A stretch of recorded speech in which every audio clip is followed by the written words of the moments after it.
परनिंदा का पाप, ओडिया उड़ीसा की लोक कथा। परनिंदा का पाप, लोक कथा, ओडिया उड़ीसा। एक राजा के दरबार में ब्राह्मण भोज का आयोजन किया गया। 56 भोग महल के खुले आंगन में बनवाए गए।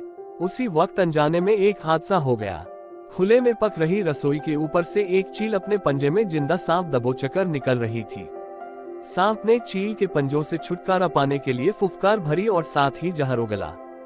उसके मुख से निकली जहर की कुछ बूंदें पाकशाला में पक रही रसोई के व्यंजनों में गिर गईं। जहरीले भोजन के खाने से सभी ब्राह्मण काल के गाल में समा गए। जब राजा को इस बात का पता चला तो ब्रह्महत्या के पाप ने उसको दुखी कर डाला। ऐसे में सबसे ज्यादा मुश्किल खड़ी हो गई यमराज के लिए कि आखिर इस पाप का भागी कौन है और ब्रह्महत्या के पाप के लिए किसको दंड दिया जाए। सबसे पहला नाम राजा का आया, क्योंकि राजा ने ब्राह्मणों को भोजन के लिए आमंत्रित किया था।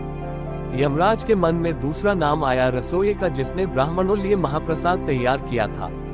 राजा को तीसरा ख्याल चील का आया, जो सांप को पकड़कर ले जा रही थी। सबसे अंत में यमराज ने सांप के पाप पर विचार किया। लंबे समय तक यमराज अनिर्णय की स्थिति में रहे कि आखिर ब्रह्महत्या का दंड किसको दिया जाए। घटना के कुछ समय बाद कुछ ब्राह्मण राजा से मिलने के लिए उसके महल में जा रहे थे। ब्राह्मणों ने एक महिला से महल का रास्ता पूछ लिया। तब महिला ने ब्राह्मणों को रास्ता बताते हुए कहा, देखो भाई, जरा ध्यान से जाना। वह राजा ब्राह्मणों को खाने में जहर देकर मार देता है। जैसे ही महिला ने यह बात कही, यमराज ने फैसला कर लिया कि मृत ब्राह्मणों के पाप का फल इस महिला के खाते में जाएगा और ये दंड को भोगेगी। यमदूतों ने यमराज से पूछा, प्रभु ऐसा क्यों? तब यमराज ने कहा, जब कोई व्यक्ति पाप करता है तो उसको पाप कर्म करने में बड़ा आनंद आता है।